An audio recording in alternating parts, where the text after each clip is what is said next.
Student class 10 science का pre board का question paper करने जा रहे हैं 22-23 सेशन का। तो कोड है इसका 086। इवनिंग शिफ्ट का पेपर है ये।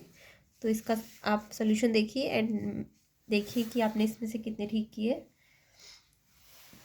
तो फर्स्ट क्वेश्चन है हमारे पास, which of the following has single covalent bond only. तो किस इनमें से किसके पास सिंगल बॉन्ड होता है कोवेलेंट। ठीक है, तो आपको पता है CO2 में डबल बॉन्ड होता है। C2H4 क्या है, एल्कीन है ना, डबल है ना H, तो एल्कीन में भी डबल बॉन्ड होता है। ये क्या है, एल्डिहाइड, तो यहाँ पे एल्डिहाइड में O का डबल बॉन्ड होता है। NH3 अमोनिया है, इसमें सारे H का तो सिंगल बॉन्ड ही बनेगा ना, तो N का H के साथ सिंगल बॉन्ड होगा। तो यानी कि ये B आंसर होगा इसका। नेक्स्ट क्वेश्चन देखेंगे।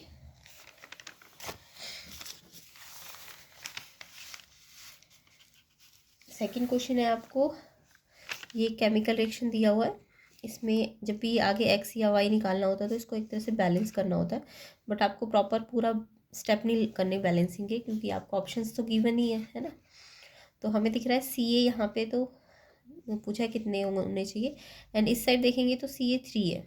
ठीक है, तो कम से कम यहाँ पे 3 तो आएगा CA में, है ना, 3 तो आना चाहिए। तो यानी कि X 3 होना चाहिए। तो आप देखिए X यहाँ पे किस में 3 है। X देखिए, ये ध्यान रखना Y एंड X बोला है ना, तो X बाद में होना चाहिए और Y पहले होना चाहिए। तो हमें ये दिख गया X 3 होना चाहिए, क्योंकि इस साइड 3 है। तो क्योंकि X बाद में है तो 3 बाद में कहाँ कहाँ है, यहाँ पे और यहाँ पे है, तो ये 2 ऑप्शन होंगे। ठीक है, तो X क्योंकि हमें आइडिया मिल गया कि यहाँ से CA 3 है तो यहाँ भी 3 होगा, तो X तो 3 है, और X क्योंकि बाद में है तो बाद वाला 3 होना चाहिए। ऐसे ही Y के लिए देखिए, H यहाँ पे 3 है। अब क्योंकि X हमने 3 रख लिया है तो यहाँ पे H कितना हो गया, 3 2 जा 6। तो अगर यहाँ 6 हो गया इस साइड, तो इस साइड भी 6 होना चाहिए। तो यहाँ 3 है तो यहाँ पे कितना आएगा, 2 आएगा ना। ठीक है, तो यानी कि कैल्शियम में यहाँ 3 था तो यहाँ 3 होना चाहिए। अब X क्योंकि यहाँ 3 है तो ये 3 2 जा 6 हो जाएगा। तो यहाँ पे 6 बनाने के लिए यहाँ पे 3 है तो यहाँ 2 देना पड़ेगा, है ना। तो Y 2 आएगा और X 3 आएगा। तो आप ध्यान से देखना, Y पहले आना चाहिए X बाद में, तो Y 2 है और X 3 है, तो 2 3 आंसर होगा इसका। तो ये ऑप्शन A आंसर इसका करेक्ट होगा। तो ये बैलेंसिंग आपको करनी आनी चाहिए। नेक्स्ट क्वेश्चन देखेंगे, question number 3, what happens when a solution of an acid mixed with the solution of a base in a test tube. तो जब भी कोई एसिड को आप बेस से मिक्स करते हो तो क्या होता है, सॉल्ट बनता है ना, ये तो सबको पता है। और एसिड और बेस में क्या बनता है, सॉल्ट बनता है। तो यहाँ पे सॉल्ट फॉर्मेशन तो 4th स्टेप है। और भी कुछ होता है, इन्होंने कहा सॉल्यूशन का टेम्परेचर इंक्रीज होता है, डिक्रीज होता है या सेम रहता है। तो जब सॉल्ट बनता है तो सॉल्यूशन का टेम्परेचर क्या हो जाता है, इंक्रीज हो जाता है। तो फर्स्ट वाला भी करेक्ट है और 4th वाला भी करेक्ट है। तो करेक्ट तो ये है, तो आपको करेक्ट पूछा है ना, हाँ क्या होता है, तो ये फर्स्ट भी होता है और 4th भी होता है। तो यानी 1 और 4 आंसर होगा इसका, ये वाला ऑप्शन डी। नेक्स्ट क्वेश्चन देखेंगे, the pH value of which of the following compound mixture is nearest to the pH value of distil water. Distil water का pH होता है 7, है ना। तो ऐसा और कौन है जिसका नियरेस्ट 7 होता है, तो NaOH तो बेस है, उसका तो 7 से ज़्यादा होता है। HCl और लेमन जूस एसिड है, ये भी 7 से कम होते हैं। तो ब्लड का pH ऑलमोस्ट 7 के मतलब बहुत नियर बाय होता है, तो ब्लड इसका आंसर होगा A ऑप्शन। नेक्स्ट क्वेश्चन देखिए, Garvita after making suitable arrangement in her science laboratory pass steam over a piece of hot iron. तो देखिए हॉट आयरन पे उसने स्टीम पास किया है, एक तरह से रिएक्शन बनाएंगे अगर हम, तो ये आयरन का रिएक्शन किसके साथ करना है, स्टीम के साथ। तो आयरन होता है Fe और स्टीम क्या होती है, वाटर ही होती है एक तरह से, है ना, स्टीम फॉर्म में। तो ये रिएक्शन आपको पता है, मेटल जब भी वाटर के साथ रिएक्ट करती है तो मेटल ऑक्साइड बनते हैं। क्या बनते हैं, मेटल ऑक्साइड। तो ये तो पता है FeO तो बनेगा, बट कौन सा वाला बनेगा, ये Fe2 ऑक्साइड है। अगर Fe2 बन रहा होता तो फॉर्मूला कैसे बनता है, Fe और O की 2 वैलेंसी, और Fe2 वाला है तो यानी कि FeO फार्मूला बनता है। बट यहाँ पे जब Fe का ऑक्साइड बनता है वो Fe3 वाला बनता है। तो Fe3 है तो यहाँ 3 होगा और यहाँ तो 2 होता है, तो कौन सा वाला बनेगा, Fe2O3। अच्छा यहाँ पे ना दोनों ही बनते हैं, FeO भी बनता है और Fe2O3 भी बनता है, ठीक है। तो यानी कि Fe3O4 बनेगा, दोनों बनेंगे, FeO भी बनेगा और Fe2O3 भी बनेगा, तो इसका मतलब Fe3O बनेगा। और साथ में आपको पता है मेटल जब भी रिएक्टिव होगी, अगर H से रिएक्टिविटी सीरीज में ऊपर होगी तो वो H2 गैस रिलीज करती है ना, H2 यानी H को O से डिस्प्लेस कर देगी OH से, और कौन सी गैस बनाएगी, H2, क्योंकि मेटल आयरन जो है आपको पता है रिएक्टिविटी सीरीज में H से ऊपर है तो H को डिस्प्लेस कर सकती है, तो H2 गैस बनाएगी। तो आयरन ऑक्साइड कौन सा वाला बनेगा इस वाले रिएक्शन में, Fe3O4। तो ये इसका आंसर है, H2 बनेगा और Fe3O4, तो सेकंड बी ऑप्शन इसका करेक्ट होगा। नेक्स्ट क्वेश्चन देखेंगे, विच of the following option is associated with the process of galvanisation. देखिए गैल्वेनाइजेशन में होता क्या है, कोटिंग लगती है मेटल के ऊपर, किसी भी मेटल की, ठीक है। तो कौन सी कोटिंग लगती है गैल्वेनाइजेशन में, जिंक लेयर की, ठीक है, ये ठीक है ऑप्शन ए। बाकी जिंक और सल्फ्यूरिक एसिड का रिएक्शन होता है ये तो नहीं होता, ना ही एल्यूमिनियम की कोटिंग लगती है, और ये रिएक्शन भी नहीं होता, सिर्फ कोटिंग लगती है गैल्वेनाइजेशन में। तो कोटिंग किसकी लगती है, जिंक की, तो ऑप्शन ए आंसर होगा इसका। नेक्स्ट क्वेश्चन देखेंगे, the electron dot structure of A molecule of carbon dioxide. Carbon dioxide का देखिए जो अगर डॉट स्ट्रक्चर बोले तो कार्बन डाइऑक्साइड का, कार्बन के पास क्योंकि आउटर मोस्ट 4 होता है ना, तो इसके पास 4 डॉट होते हैं, और ऑक्सीजन का 2 6 होता है, तो ऑक्सीजन के पास कितने होते हैं, 6 डॉट होते हैं। तो हमें पता है कि ऑक्सीजन 2 है कार्बन डाइऑक्साइड में, तो ये कुछ इस तरीके से अरेंज होंगे, ठीक है। तो यानी कि ऑक्सीजन के 6 डॉट, ये ऑक्सीजन का डॉट स्ट्रक्चर है, ये इस वाले ऑक्सीजन का डॉट स्ट्रक्चर है, इस कार्बन का डॉट स्ट्रक्चर है। तो यहाँ पे ना अगर बॉन्ड डायग्राम बनाना होता तो ये C+O बनाते, बट ये पूछा था, तो C के पास 4 अपने खुद के, O के पास 6, इस O के पास भी 6, तो ये वाला देखिए किस में है, इसमें भी C के 4 है, बट वो ऐसे अरेंज है, इस वाले के साथ तो बॉन्ड सिंगल बन रहा है, इसमें डबल बन रहा है, जबकि दोनों कार्बन के साथ, दोनों ऑक्सीजन के साथ डबल बॉन्ड बनना चाहिए, तो ये वाला ठीक है, डी ऑप्शन।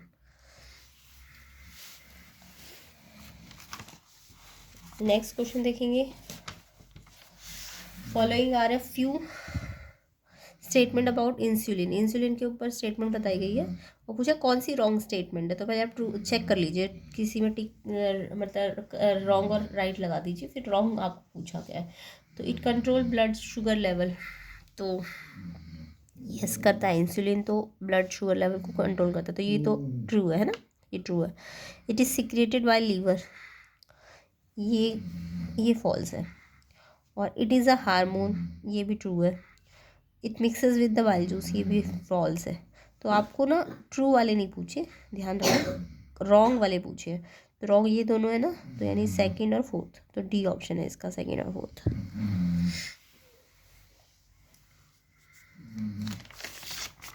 नेक्स्ट क्वेश्चन देखेंगे, the amount of atmospheric nitrogen 78%, but plants are unable to utilize the nitrogen directly.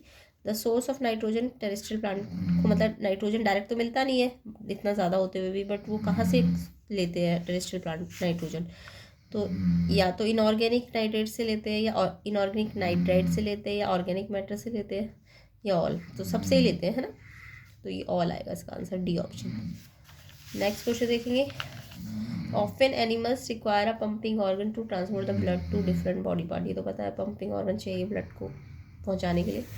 तो आपको पूछा कौन सा करेक्ट पेयर है, काओ का 3 चैम्बर इन हार्ट, काओ के पास 3 चैम्बर होते हैं हार्ट में, फिश के पास 2 चैम्बर होते हैं, फ्रॉग के पास 3 चैम्बर होते हैं, ह्यूमन के पास 4 चैम्बर, तो ह्यूमन 4 चैम्बर है, ट्रू है ये तो। फ्रॉग के 3 चैम्बर, ये भी ठीक है। फिश के भी 2 चैम्बर होते हैं, ये भी ठीक है। काऊ के 3 नहीं होते, ये फॉल्स है। तो आपको पूछा करेक्ट, तो ये तीनों होंगे आंसर में, यानी सेकंड, थर्ड और फोर्थ। देखिए कौन सा ऑप्शन है इसका आंसर, सेकंड, थर्ड और फोर्थ, बी आंसर है इसका, B. Next question, which type of movement are shown by plants. तो मूवमेंट बतानी है, independent of growth, growth dependent या दोनों या साउंड डिपेंडेंट। तो देखिए इंडिपेंडेंट ऑफ ग्रोथ भी होती है और ग्रोथ डिपेंडेंट भी होती है, तो दोनों आएगा ए एंड बी। तो सी ऑप्शन आंसर होगा इसका। Next question, refractive index of substance x का 1.5 है और स्पीड ऑफ लाइट एक्स में दी निकालनी है आपको। तो देखो रिफ्रैक्टिव इंडेक्स का फॉर्मूला तो सबको पता होगा, क्या होता है रिफ्रैक्टिव इंडेक्स का फॉर्मूला। जब भी रिफ्रैक्टिव बोले तो एब्सोल्यूट होता है, एब्सोल्यूट में सी यानी कि एयर में वाटर की स्पीड ऊपर रखेंगे और मीडियम में नीचे रखते हैं, ठीक है। तो आपको रिफ्रैक्टिव तो क्वेश्चन में दिया हुआ है, एंड सी आप सबको पता होनी चाहिए 3 × 10⁸ होती है। तो वी मीडियम पे निकालनी है आपको स्पीड, तो ये यहाँ भेज दें और इसको नीचे ले आएंगे। तो ये पता है 3 से 1.5 कैंसिल हो सकता है, 1.5 1 और 2 टाइम्स में आता है ना 3, तो ये आंसर आएगा 2 × 10⁸। तो जब भी एब्सोल्यूट बोले तो एयर में लाइट एयर के रिस्पेक्ट में निकालते हैं, तो सी का ये फिक्स होता है। तो मीडियम में कैसे निकलता है, ये यहाँ चला जाता है और ये यहाँ, और अगर रिफ्रैक्टिव निकालना हो तो दोनों स्पीड को डिवाइड कर देंगे। तो इसका आंसर आएगा 2 × 3 × 10⁶ होता है ना। तो कितना आएगा मीडियम में स्पीड, 2 × 10⁸ मीटर/सेकेंड। तो ये आंसर है आपका वहाँ पे 2 × 10⁸। डी ऑप्शन होगा इसका आंसर। नेक्स्ट क्वेश्चन देखेंगे, mankind can only sustain by sexual reproduction number of pairs of sex chromosome in the zygote of human. तो इसमें आएगा 1, ए ऑप्शन है इसका correct. Resistance of only 4 ohm are available with you, how many resistance required to obtain total resistance 20 ohm. तो देखिए एक resistance 4 ओम है, कितने ऐसे रेजिस्टेंस को लगाया जाए कि 20 ओम मिल जाए। तो इसका तो आपको सबको पता होगा 4 ओम के कितने रजिस्टर्स करे कनेक्ट कि आंसर 20 मिले, क्योंकि आंसर 4 4 आ रहे हैं तो आंसर में आपको 20 लाने। तो वैसे तो ऐसे भी दिमाग लगा लेना कितने आएंगे 5। अदरवाइज़ आपको अगर मैक्सिमम रेजिस्टेंस लाना होता है तो आपको पता है सीरीज़ कनेक्शन में लगाते हैं ना, तो R1 R2 ऐसे कर करके हमें नहीं पता कितने हैं। तो क्योंकि सबके ये सेम है ना, R सबकी वैल्यू सेम है 4 4 4, तो इसका डायरेक्ट फॉर्मूला होता है NR आपको कितना दिया हुआ 20 और एक रजिस्टर की वैल्यू कितनी दी हुई है 4, तो N आ जाएगा 20/4 यानी कि 5 रजिस्टर्स लगेंगे ऐसे। तो ये तो वैसे भी ऐसे दिमाग लगा लेते, बट अगर रजिस्टर की वैल्यू सेम हो तो आप सीरीज मतलब मैक्सिमम लाने के लिए सीरीज़ में शॉर्टकट ट्रिक लगाएंगे NR, ठीक है। तो इससे N आ जाएगा। ये तो अंडरस्टूड था 20, अगर ये बड़ा नंबर होता तो आप ऐसे करके थोड़ी ना करते। तो आपको ये फॉर्मूला याद रखना है, NR अगर सीरीज़ में है और मैक्सिमम मतलब 4 से बहुत ज़्यादा लाना है तो यानी सीरीज़ में ही होगा। तो सीरीज़ में अगर रजिस्टर की वैल्यू सेम होगी तो NR होता है टोटल रेजिस्टेंस, और ये आपको गिवन था। तो कितना आएगा इसका answer 5, option B. The device that help to maintain a potential difference across a conductor. ध्यान से देखना, मेंटेन करने के लिए पूछा पोटेंशियल डिफरेंस को, तो ये आएगा battery eliminator, A option. But अगर यहाँ पे क्वेश्चन में पोटेंशियल डिफरेंस को मेजर करने के लिए बोलते तो फिर आता है वोल्ट मीटर, ठीक है। अगर मेजर करते पोटेंशियल डिफरेंस मेजर करने के लिए वोल्ट मीटर होता है, बट क्वेश्चन में मेजर नहीं लिखा, मेंटेन लिखा है, तो ध्यान रखना बैटरी एलिमिनेटर इसका आंसर है, ऑप्शन ए। नेक्स्ट क्वेश्चन देखेंगे, choose the correct representation of magnetic field between 2 bar magnets from the following option. तो आपको करेक्ट रिप्रेजेंटेशन देखना है मैग्नेटिक फील्ड लाइन की डायरेक्शन का। देखो 2 अलग अलग मैग्नेट है, ठीक है, तो ध्यान रखना ये दोनों अलग अलग मैग्नेट है। तो आपको पता है मैग्नेट की डायरेक्शन अगर आउटसाइड बोले तो वो नॉर्थ से साउथ की तरफ होनी चाहिए, ठीक है। तो यहाँ तो नॉर्थ से नॉर्थ की तरफ है, तो हो ही नहीं सकता। यहाँ पे नॉर्थ और साउथ तो है, बट यहाँ पे देखो एरो किधर है, इधर जा रहा है ना साउथ से नॉर्थ की तरफ, तो ये तो गलत है। यहाँ पे एरो देखिए नॉर्थ से साउथ, यस ये जा रहा है एरो है ना नॉर्थ से साउथ। तो ध्यान रखना मैग्नेट के बाहर मैग्नेटिक फील्ड की डायरेक्शन नॉर्थ से साउथ होती है, ठीक है ना, तो नॉर्थ से नॉर्थ होती है, ठीक है। तो नॉर्थ से साउथ के लिए एरो को ध्यान रखना, ये रहा एरो। तो ये 2 अलग अलग मैग्नेट है, तो नॉर्थ से साउथ यानी कि ऐसे जाएगा, ये एरो इस साइड जा रहा है ना नॉर्थ से साउथ की तरफ, तो बी आंसर इसका करेक्ट होगा।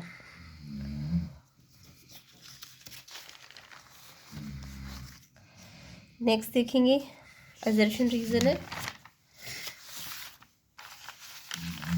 तो एजर्शन रीजन में आपको पता ही है 4 ऑप्शंस गिवन होते हैं, उसमें से 2 तो पहले 2 में तो दोनों ट्रू होते हैं, है ना, एजर्शन भी और रीज़न भी, बस एक एक्सप्लेनेशन देखना होता है। और लास्ट वाले 2 में आपको या तो एक ट्रू होता है एक फॉल्स होता है। तो अगर आप पहले स्टेटमेंट पढ़ लेना, जैसे 17, 18, 19, 20 है, इनकी स्टेटमेंट पढ़ोगे, ए और एजर्शन की भी और रीज़न की भी। पहले एजर्शन की स्टेटमेंट पढ़िए, देखिए ट्रू है कि फॉल्स है, रीज़न की भी पढ़िए, ट्रू है कि फॉल्स है। अगर दोनों ट्रू आई तो आंसर ए बी होगा, अगर ए या बी में से एक होगा, और अगर दोनों में से एक फॉल्स हुआ तो आंसर सी और डी में से होगा। ठीक है, तो जैसे कि ए ऑप्शन है एजर्शन का है, mushroom synthesize food using water and carbon dioxide. तो यहाँ पे ये फॉल्स है, मशरूम सिंथेसाइज करता है वाटर एंड कार्बन डाइऑक्साइड की हेल्प से, ये फॉल्स है। Chlorophyll is not present in the cell of mushroom, ये ट्रू है।